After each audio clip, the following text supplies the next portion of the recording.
Saludos compañeros y tutora, mi nombre es Juliana Vanessa Borges Macías, pertenezco al CEAP de Zipaquirá. A continuación hablaremos de la fase 3, diagnóstico fitopatológico del grupo 36. La Coniferiporia gueiri. La enfermedad tiende a ocurrir en parches debido principalmente a un mecanismo de propagación de corto alcance. Las raíces infectadas o en descomposición se rompen cerca del cuello de la raíz formando cepillones. Se encuentran en estado de pudrición, lo que hace que estos árboles caigan y por ende mueran. Entonces sus síntomas son de coloración amarillenta y adelgazamiento de la corona, manchas marrones rojizo y descomposición del laminado.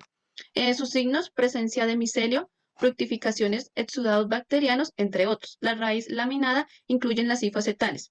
Estas hifas son en forma de pelos entre las láminas de madera en descomposición y también el micelio de color beige en el exterior de las raíces, como lo podemos observar en la imagen. Para el diagnóstico de la toma de muestra, este diagnóstico implica determinar la presencia de enfermedades y reconocer la naturaleza del agente causal. Ante una normalidad en la planta de interés, hay dos etapas que deben considerarse para el diagnóstico. Está la etapa de campo y la etapa del laboratorio. En este caso hablaremos de la etapa de campo. Se divide en varias fracciones, como la historia del lote, que es la presencia de alguna enfermedad, y los datos del suelo, y labores efectuadas para la preparación del mismo. Tenemos la historia del hospedante, que es la semilla, su origen, su certificación sanitaria, su edad y tratamientos sanitarios realizados. Para la cantidad de la muestra, identificar las plantas sintomáticas, la muestra debe ser representativa, cortar la mayor cantidad de material con síntomas iniciales, intermedios y avanzados. Es importante juntar plantas sanas para tener de cuenta la referencia, como para saber el nivel de avanzado que está esta enfermedad. La recolección conviene realizar la primera hora de la mañana, colocarla en bolsas de nylon con algodón humedecido o pulverizarlas con un poco de agua. Esta muestra debe ser sometida para aislamiento e identificación de material vegetal de la raíz y la corteza, en la cual se buscaría aislar los hongos que ataquen la familia de las coníferas, colocando condiciones ideales para que estos puedan desarrollar sus estructuras.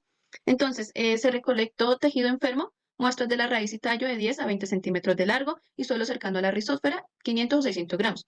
En este caso, de 10 árboles con aparente daño infeccioso de raíces y de 10 árboles libres de síntomas para cada uno. Cordial saludo, mi nombre es Nicolás Cleves Morales, estoy realizando este video para diagnóstico fitopatológico. Los temas que a mí particularmente me tocaban era el análisis de laboratorio, es decir, cómo es todo este procedimiento, y asimismo cuáles son las partes de la planta, o si se recoge también muestra de suelo, cómo se recogen estas muestras y cómo se procesan. Entonces vamos a empezar con el análisis de laboratorio, ¿no? Estos análisis básicamente para qué sirven, ¿no? Porque en el campo se hacen unos diagnósticos presuntivos, ¿no? Se llama eso, que muchas veces en base a la experiencia pues resultan ser correctos, pero obviamente el respaldo de un análisis de laboratorio que confirme no solo la identificación del fitopatógeno, sino también su cuantificación, ¿no? Es muy importante. Recordamos aquí que las muestras no deben mojarse ni lavarse de ninguna manera, sino deben empacarse secas. Ahora bien, en esta tabla muy interesante vamos a ver las partes de la planta que se deben tomar a la hora de tomar la muestra, ¿no? Puesto que hay algunos hongos, como el que tenemos en esta ocasión, que atacan varias partes de la planta, ¿no? Entonces, por ejemplo, para tejido foliar, ramas completas, los mínimo 3 ramas. La pregunta también de si se estudia el suelo o no, sí se puede estudiar y se convertiría en 500 gramos, incluyendo tejido radical, ¿no? Es decir, un poco de la raíz. Para el tallo, ajuste, mínimo 40 centímetros de longitud, y para el tejido radical, el sistema completo y sin lavar, ¿no? Puede incluir un fragmento del tallo. Entonces, estas muestras se rotulan con el nombre del cultivo, del agricultor de la finca, de la vereda, la fecha, el municipio, las coordenadas, etc. También hay unas que necesitan cadena frío. Ya por último, se hacen unas pruebas y ensayos analíticos internos en el laboratorio. En estos análisis, pues ya sea no solo, como les comentaba, la identificación, sino la cuantificación de las colonias y a qué reino pertenece. Bueno, muchas gracias. Buenos días, mi nombre es Nicolás González y daré continuidad al tema. Ahora vamos a hablar de las pruebas en el laboratorio. Dado que para identificar un hongo lo que se debe hacer son determinar sus estructuras tanto vegetativas como reproductivas, este doctor señala extraer herramientas que se puede determinar o así, tener en cuenta sus características morfológicas macroscópicas y microscópicas. Cuando se habla de características macroscópicas, se debe tener en cuenta que lo que se va a evaluar es de su superficie, la topografía, el aspecto, el color que tenga el hongo luego de la etapa de inoculación. Y las características microscópicas, por otro lado, lo que se debe hacer es placas del desarrollo del hongo para luego observarlas en el microscopio. Para esto existen dos métodos y es realizar placas con una asa Lo que se hace es poner una gota de azul de lactofenol en una lámina portaobjetos, luego se toma el crecimiento del hongo con una asa y se esparce sobre la lámina portaobjetos con la ayuda de otra asa, luego se cubre con una lámina cubreobjetos y ahí se lleva la obra al microscopio y se observa del menor aumento al mayor aumento. También tenemos las placas realizadas con cinta adhesiva, que en este caso se pone igualmente una gota azul de lactofenol sobre una lámina portaobjetos, después se corta un trozo de cinta y este se agarra con los dedos corazón y pulgar. Y aquí es importante señalar que se puede hacer o en el crecimiento en las cajas de Petri o en los signos de las muestras que lleguen al laboratorio. Lo que se hace es poner la cinta sobre esos crecimientos, sobre ese signo, hacer una pequeña presión con los dedos índice, retirarlo, llevar la cinta y extenderla sobre la lámina portaobjetos, y la cinta hace las veces de lámina cubreobjetos y pues ahí ya estaría lista para llevarla al microscopio y observarla del menor aumento al mayor aumento.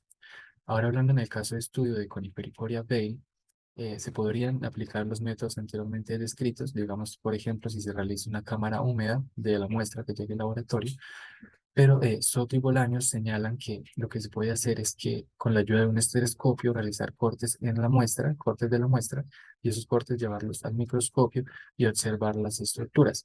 Y dado que este hongo Conifericoria baeyi pertenece al filo de los Basidiomycota, pues las estructuras que se espera observar son los basidios. Ahora, la clasificación taxonómica de este hongo, Conifericoria baeyi, es que pertenece al reino fungi, al filio Basidiomycota, su clase es Agaricomycetes, el orden es Hymenocetales, la familia Hymenocetaceae y el género Conifericoria, y la especie baeyi, Conifericoria baeyi. Muchas gracias, eso sería todo. Estructura morfológica macroscópica. El hongo pertenece a los basidiomycetes, los cuales se caracterizan por formar basidios medioesporáneas que producen basidiosporas exógenas, uninucleadas y haploides. En la imagen podemos observar algunas de las partes del hongo, que es la laminilla, lámina, himeneo, anilla, estipe, volva, micelio y fileo. Su estructura macroscópica comúnmente se encuentra por el micelio, en donde se observa el basidiocarpio, el basidio y la basidiospora. Acá podemos encontrar otras formas de cistidios, que es el filiocistidio, el caulocistidio, el pleurocistidio y el quilocistidio. Acá también encontramos unas formas comunes de los hongos, que está el lipoide, el globoso, el piriforme, bueno, entre otras más que vemos acá. Estos hongos crecen sobre la madera, la mayoría de ellas causan podredumbre blanca, solo muy pocas provocan descomposición parda, como observamos acá en la imagen, y acá también observamos el corte de las capas anuales de los tubos fértiles del hongo. Estructura reproductiva microscópica.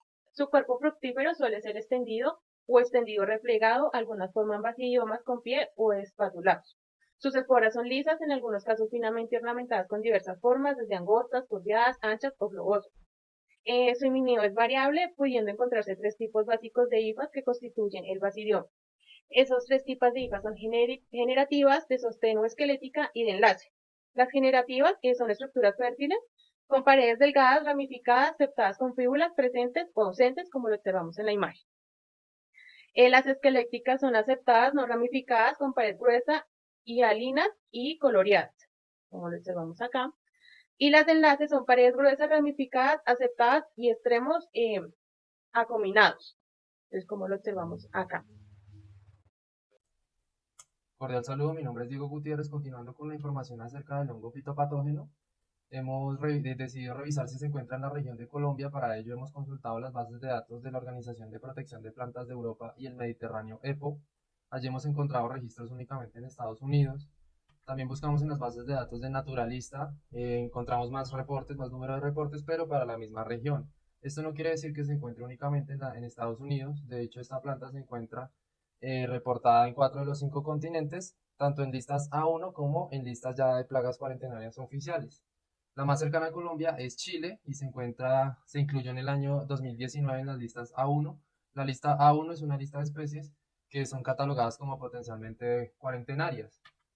Ya para determinar si se encuentra en Colombia, también buscamos en el Instituto Colombiano Agropecuario ICA, en sus plagas reglamentadas del ICA, en las 3 categorías: cuarentenarias ausentes, cuarentenarias presentes y no cuarentenarias reglamentadas, y no encontramos ningún registro de nuestra especie. La pregunta acerca de si podría ser una plaga cuarentenaria, la definición de plaga cuarentenaria es que es una plaga de importancia económica para el área en peligro cuando no está presente o no está ampliamente distribuida y se encuentra bajo control oficial, es decir, bajo control del Estado. Entonces, podría ser una plaga cuarentenaria.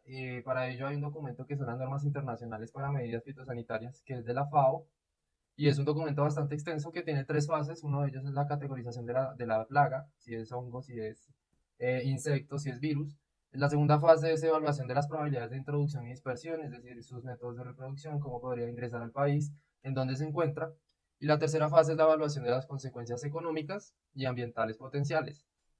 Digamos que basados en la información y basados en que ya hemos visto que se encuentran listas A1 y en listas de plagas cuarentenarias, se podría decir que esta especie cumple con los requisitos y se podría considerar también una plaga cuarentenaria en Colombia. Acá están las referencias bibliográficas. Muchas gracias por su atención. Muchas gracias.